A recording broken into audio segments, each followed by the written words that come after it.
Hi, friends, and welcome to the very first episode of Behind the Story with A.R. Simpson. Whether you're driving to work, tending to the yard, feeding some chickens, folding laundry, or simply just enjoying a quiet moment, thank you for inviting me into your day. Let's spend some time together. I'm really glad you're here, and whether you've read one of my books or if maybe today is the very first time we've met, I am grateful you're here. My name is A.R. Simpson. I am an author, a wife, a mom, a newly beginning homesteader, but most importantly, I am someone who has seen God's faithfulness through both joyful seasons and difficult storms. So for quite a while now, I've really wanted, I've just wanted a place where I could connect with my readers beyond the pages of my books. Not just to talk about writing, but to talk about faith, family, life, the simple joys of home, and also the stories God is still writing every single day. And that's how this podcast was born. So today I'm just going to welcome you guys and show you the basic layout of what I'm hoping this podcast will be. So first, here on Behind the Story, it's going to be every Wednesday. We'll begin by reading a chapter from one of my books. Some of my books are openly Christian adventures, while others are just clean fantasy adventure stories that explore courage, hope, sacrifice, perseverance, and the choices that really shape who we become. Then together we'll go behind the story. That's where we'll talk about the inspiration behind each of the chapters, maybe what was going through my thought process when I was writing it, maybe some lessons that were hidden within it, and just the whole writing journey. After that, maybe we'll show you some life on our little homestead that we're creating, and also the incredible ways that God continues to work in our lives today. But above all that, one of the things I'm really looking forward to most is hearing your stories. And we'll talk about that more later, but it's basically, has God answered a prayer you thought would never be answered? Has he carried you through one of life's storms, or maybe led you somewhere you never expected? Or you know what, maybe your testimony feels ordinary. Can I encourage you with something? Some of the most beautiful stories are the quiet ones. So if you'd like to share yours, I would love to hear it. You can email me at behindthestorywithar@gmail.com. And I will, don't worry, I'll also have that email listed in the description of every single episode, so you don't have to worry about remembering it. And then with your permission, I may share your story in a future episode so I can encourage someone else who needs that same reminder. Because sometimes the greatest stories aren't found in books. They're the ones that God is still writing in our lives. So that's a quick rundown of what I'm hoping the podcast will be. We'll go into each piece at a time. But right now, let's go ahead and begin where this whole journey began. My very first self-published novel, Lost Beneath the Pines. Every great story begins with a single page. So let's turn today's page together. Here is Chapter 1, The Road to Pine Ridge. Emma Carter knew they were getting close when the road stopped looking like a road and started looking like something from one of Dad's old adventure stories. The highway narrowed into two winding lanes that curled through the mountains like a ribbon dropped between the trees. Tall pines rose on both sides, their dark green branches stretching so high they seemed to brush the clouds. Sunlight flashed through them in the quick golden stripes, bright one second and gone the next, like the forest was blinking. Emma pressed her forehead against the passenger side window and let the glass hum against her skin. The air inside the truck smelled like trail mix, sunscreen, coffee, and the faint rubbery scent of the new rain boots Mom had bought for Lily that morning because Lily had outgrown last year's pair and failed to mention it until they were already packing. In the back seat, Lily was wearing the boots, with shorts and sparkly purple socks. Emma had tried not to comment, and she had mostly succeeded. "Are we there yet?" Lily asked. Emma closed her eyes. "No." "You didn't even check." "You asked 2 minutes ago." "It was not 2 minutes." Dad glanced at the rearview mirror. "It was 1 minute and 47 seconds. Lily gasped. "You timed me?" "No, but I'm a dad. We're born knowing these things." Mom laughed from the front seat, folding the campground map even though they had already used the GPS for the last 3 hours. Mom liked paper maps. She said phones were helpful, but batteries died, signals disappeared, and paper never got confused in the mountains. Emma agreed with the part about signals disappearing. Hers had vanished nearly 20 minutes ago. Not that she was supposed to be using her phone anyway. This trip had rules. No videos, no games, no scrolling. Dad called it unplugging. Lily called it living like pioneers. Emma had complained at first, but secretly, she didn't mind. There was something nice about having no buzzing notifications and no group chats to answer. No one from school could ask if she had seen the latest post.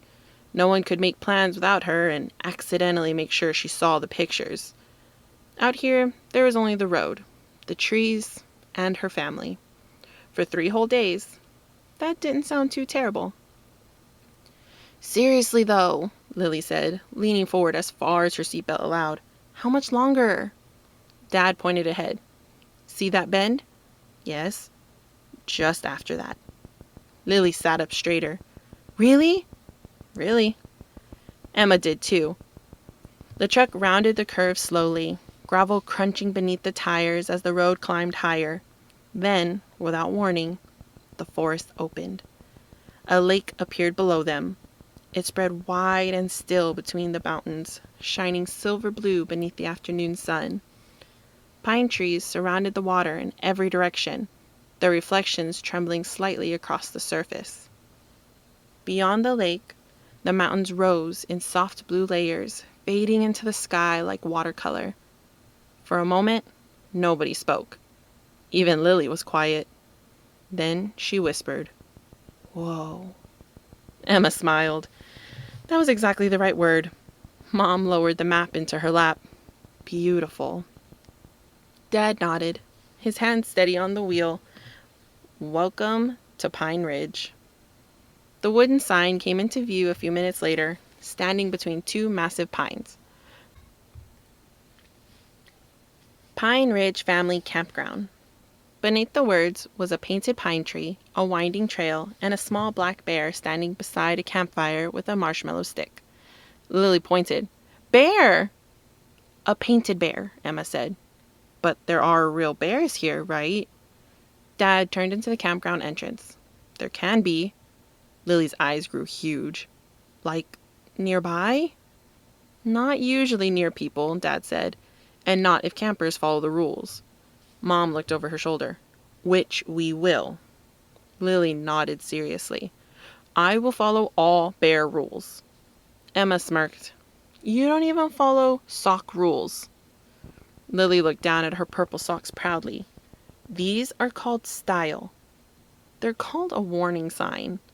"Girls," Mom said, but she was smiling. The campground road wound beneath tall trees, past campsites filled with tents, campers, coolers, bicycles, and kids chasing each other with sticks they probably weren't supposed to have. Smoke drifted from a few fire rings, carrying the smell of burning wood. Emma watched everything carefully. Site 7 had a blue tent and 2 golden retrievers. Site 9 had a camper with a string of tiny lanterns shaped like stars. Site 11 had a family setting up a hammock between 2 pines. Then Dad slowed. "Here we are." A small wooden post marked their campsite. 12. Campsite 12 sat beneath a cluster of tall pines near the edge of the woods. A wooden picnic table stood beside a metal fire ring. A patch of flat ground waited for the tent. Beyond the campsite, the land sloped gently toward the lake, where sunlight danced across the water. It looked peaceful. Safe. Like the kind of place where nothing bad could happen. Emma opened her door and stepped out. The air was cooler than at home. Cleaner, too. She inhaled deeply and caught the scent of pine needles, damp dirt, lake water, smoke, and something sharp and fresh she couldn't name. Lily jumped out after her and immediately spun in a circle. "We're camping!" Dad laughed. "That's the idea." Mom opened the back of the truck. "Before anyone explores, we unload." Lily stopped spinning. "That sounds less fun." "Camping is mostly carrying things from one place to another," Dad said. "The fun is what tricks you into doing it." Emma reached for a duffel bag. "That explains a lot." They began unpacking. Camping, Emma had learned over the years, always started with chaos. The tent never came out of its bag the way it was supposed to. Someone always misplaced the mallet. Lily always claimed she could help, then got distracted by a rock, bug, stick, or cloud. Dad always said, "I've got this," right before realizing one of the poles was facing the wrong direction. This here was no different. "Mike," Mom said after 10 minutes of watching Dad study the tent instructions upside down, "do you want me to hold that?" Dad looked offended. "I am forming a plan." Emma whispered to Lily, "He's lost." Dad pointed at her without looking up. "I heard that." Lily giggled and dragged 2 folding chairs across the dirt. Emma grabbed one. "Don't drag them." "I'm not." "You are literally dragging them." "I'm transporting them low to the ground." "That is dragging," Lily grinned. "Sounds safer my way." By the time the tent finally stood upright, Emma's arms ached pleasantly. The campsite had begun to look like theirs. Sleeping bags were stacked inside the tent. The cooler sat under the picnic table. Mom had organized the food bins. Dad had hung a small lantern from a branch near the fire ring. Lily flopped dramatically into a camp chair. "I have worked harder today than any child in history." "You carried 1 pillow and 2 chairs," Emma said. "And emotional responsibility." Mom handed Lily a water bottle. "Hydrate your emotional responsibility." Lily took the bottle and drank. Dad wiped his forehead with the back of his hand, then looked around with satisfaction. "Not bad, Carter crew." Emma felt a small glow of pride. She liked when Dad called them a crew. They made them sound like a team. At home, sometimes they didn't feel like a team. Mom had work, Dad had work, Emma had school and homework and trying to figure out why friendships got more complicated every year, and Lily had a talent for appearing at exactly the wrong moment with exactly too much energy. But camping was different. Camping pulled them back together. At least, that was how it usually felt. "Can we explore now?" Lily asked. Dad glanced at the trees. "A little." Mom immediately added, "A very little." Lily clasped her hands. "Define very." "Where we can see you," Mom said. Dad pointed toward a large fallen log about 20 yards from the campsite.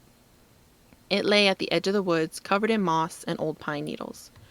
"You can go as far as that log, but not past it." Lily looked personally offended. "That's barely exploring." "That's the approved amount of exploring," Dad said. Emma smiled and followed Lily toward the edge of the campsite. The ground changed as they moved away from the picnic table. Packed dirt gave way to soft pine needles. The open brightness of camp faded into cooler shade beneath the trees. A squirrel darted across the forest floor and raced up a trunk, vanishing into the branches above. Lily crouched near a cluster of tiny white flowers. "These look like fairy flowers." "You think everything looks like fairy something." "That's because fairies have excellent taste." Emma picked up a pine cone and turned it over in her hand. It was sharp and perfect, layered like wooden armor. "Do you think we'll see deer?" Lily asked. "Maybe." "Foxes?" "Maybe." "A bear?" "Hopefully not." Lily seemed disappointed. Emma stepped closer to the fallen log and looked into the woods beyond it. The trees grew thicker there. The sunlight didn't reach the ground as easily. Ferns and low brush tangled between trunks. It looked peaceful, but also secretive, as if the forest had places it didn't want people to notice. Then Emma saw it. Between two pines, just beyond the fallen log, there was a narrow opening. Not a real trail, not like the wide campground paths marked with signs and colored blazes. This was thinner, rougher, barely visible unless you were standing at the right angle. The brush had been pressed down in places. Pine needles looked disturbed. A few small branches bent inward, as if something passed through often enough to make a habit of it. Emma stared. The little path slipped between the trees and disappeared. Lily stood beside her. "What are you looking at?" "Nothing." Lily followed her gaze immediately, because Lily never accepted nothing when there was obviously something.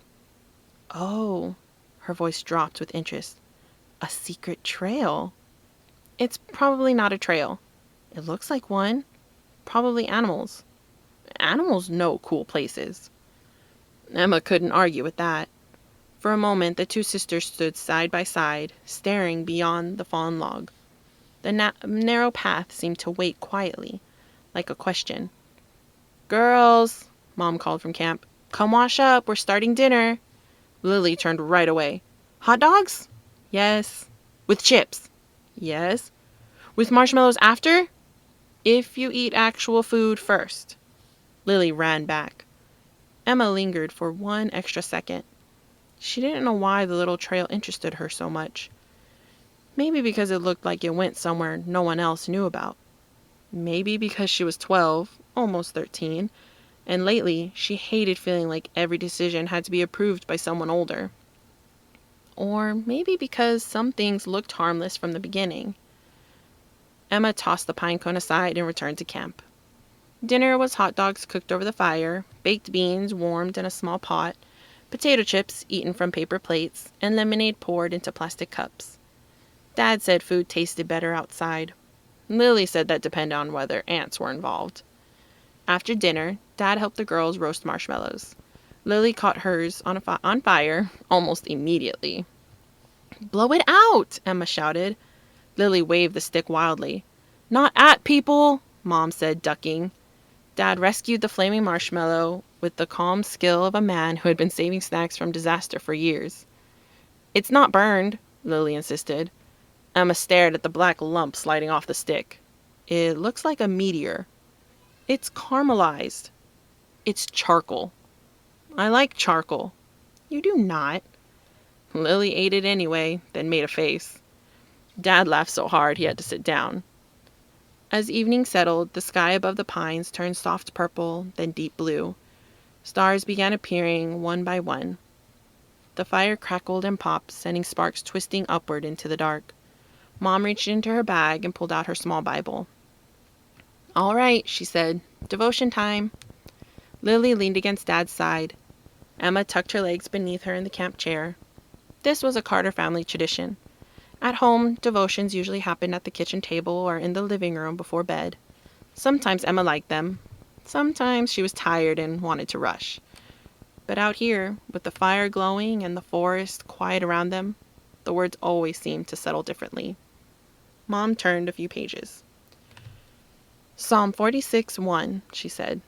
Dad's face softened. Mom read, "God is our refuge and strength, an ever-present help in trouble."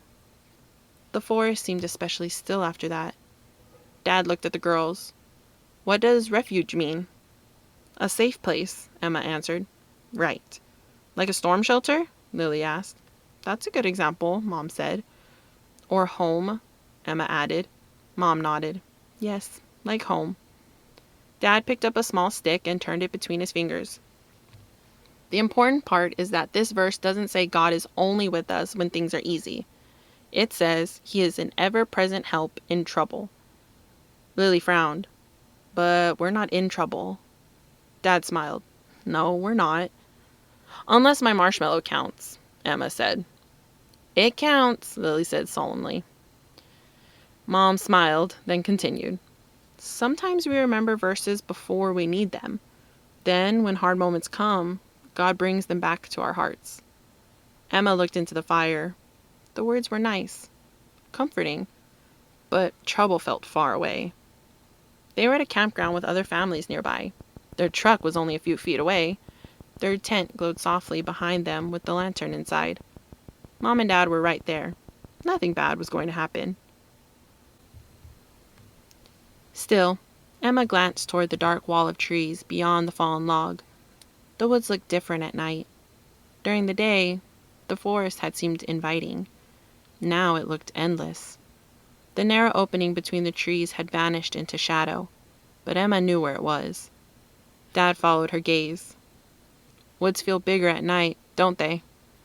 Emma shrugged. A little. He smiled, but not teasingly. That's not a bad thing. The wilderness deserves respect. Lily looked up. Is respect different than being scared? Very different, Dad said. Being scared can make you panic. Respect helps you make wise choices. Mom closed her Bible gently. And wisdom listens before curiosity runs ahead. Emma looked at her quickly. Mom was not looking at the trail. She was looking at Lily, who had started poking the fire with a stick. Still, the words seemed to land directly in Emma's chest. Wisdom listens before curiosity runs ahead. Dad leaned back in his chair. Tomorrow we'll hike Cedar Loop. Marked trail, 3 miles, good views. 3 miles? Lily groaned. You walk more than that around the house avoiding chores, Emma said. Lily narrowed her eyes. That is different. How? It's indoor walking. Dad nodded gravely. A very important distinction. They laughed, and the strange weight in Emma's chest lifted. A little. Later, after the fire burned low and Mom announced bedtime, the family cleaned up carefully. Dad locked the food in the truck so animals wouldn't come sniffing around camp. Mom made sure everyone brushed their teeth at the water station. Lily complained that brushing teeth outdoors felt like something a raccoon would do. Finally, the girls crawled into the tent. Their sleeping bags lay side by side. Lily zipped herself in, all the way up to her chin. Emma? What? Do you think bears can unzip tents? No. Are you sure? Pretty sure. That's not as good as sure. Emma turned onto her side. Dad put the food away. Bears don't want us. They want snacks. I am a snack. Emma laughed despite herself. Go to sleep. A pause. Then Lily's voice came again, softer this time. Would you protect me if we saw one? Emma opened her eyes. Lily's face was barely visible in the dim lantern glow. Her silly confidence from earlier had faded. She looked younger in the dark. You mean a bear? Or anything scary? Emma sighed, but not because she was annoyed, because the question mattered. Yes, she said, I'd protect you. You promise? Emma looked at her sister. Lily could be loud, messy, dramatic, exhausting, but she was also Lily, her little sister. I promise. Lily relaxed immediately, as if Emma's promise was a blanket she could pull over herself. Good. Within minutes, Lily's breathing slowed. Emma stayed awake longer. Outside, wind moved through the pine branches with a soft whispering sound. Somewhere in the distance, people laughed around another campfire. A dog barked once, then went quiet. Emma thought about the lake, the mountains, the painted bear on the sign, the verse Mom had read. God is our refuge and strength. Then she thought about the narrow path beyond the fallen log, the one that looked like it led somewhere secret, somewhere hidden, somewhere waiting. She told herself it was nothing, just an animal path, just trees, just curiosity. But as sleep finally pulled her under, Emma had the strangest feeling that the forest had noticed her looking, and that beneath the pines, the trail was waiting still. That was chapter 1 of Lost Beneath the Pines. So now let's go behind the story. One of the things I think is important to note about when I was writing this story is that the two sisters, Emma and Lily, are really based on my two daughters. They are similar in the ages, like, in the story to my daughters, how old they are now.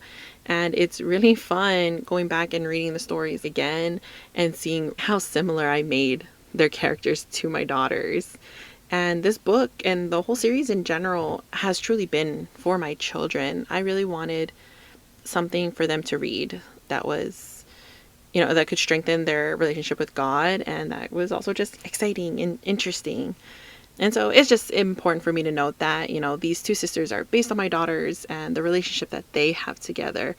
But more than that, when I first began writing Lost Beneath the Pines, I wasn't just trying, to tell an exciting adventure. I really wanted to tell a story about ordinary people discovering that courage often grows in the middle of uncertainty.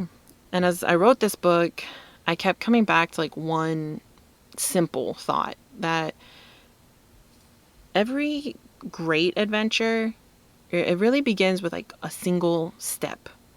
And every meaningful story, it begins somewhere.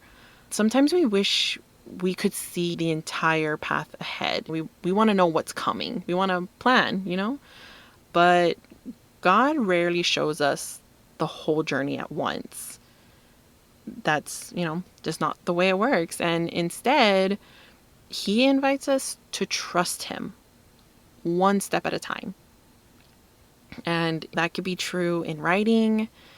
It's true in parenting. It's true in faith. And it's just true in life. You have to trust what God has in store for you. What is ahead of us, whether it's easy or hard, God is going to help us through it.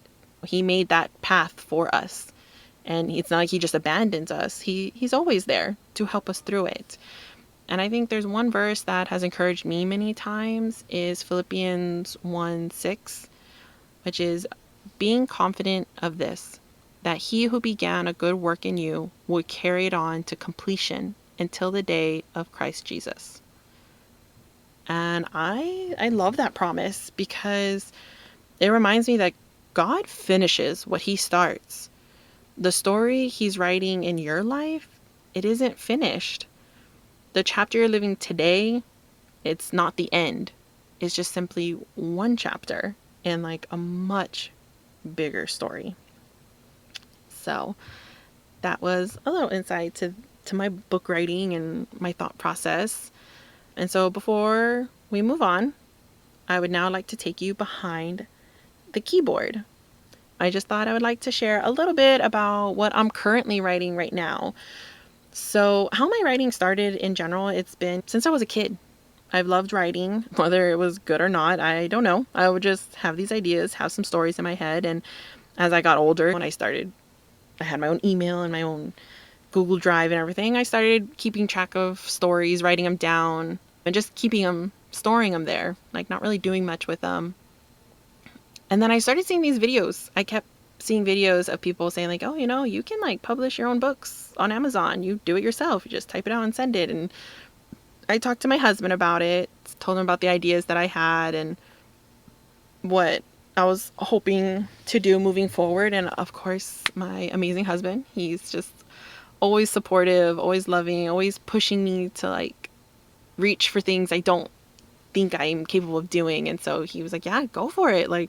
What's the harm? Let's just try. And so that's what I kind of plucked one of my stories, started working on it, fixing it. Cause these are also just, word vomit, just blah, typing out on a page what's in my head and not a lot of fixing or, good grammar or periods, commas, all that good stuff. So having to go back and fix things and make it better.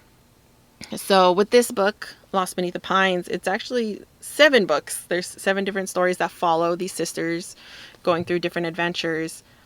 So right now I've already, I think, mostly completed book 2 for the most part. The storyline, everything that's going to be called Adrift Beyond the Horizon. That will be the second book in my Faithful Trail adventure series. And it just follows Emma and Lily's adventure, another kind of adventure. So that's one of them. But I'm also writing a young adult fantasy novel called The Storms Know Her Name. This one is not like explicitly a Christian story, but it still shares like the same heart, hope, courage, perseverance, the characters learning who they were like created to become. And so those stories though, I still want like clean, family, wholesome stories. So although not all my books will be strictly Christian based, they will all still be, I want to say, good stories for kids, for families that, you don't have to worry about what they're going to be reading. So I have those two that I'm mainly focusing on right now. I'm hopefully going to be done soon and have them published as well within the coming months. And so here on my podcast, I'll just be sharing updates from time to time. And I hope you'll enjoy following these stories as they grow. Maybe I can suggest like, oh, I really want to put this in a story, and I can get y'all's input, see what your ideas are, see what you're thinking of it, and what I can do to improve my stories. So that will be a little section of our podcast every day.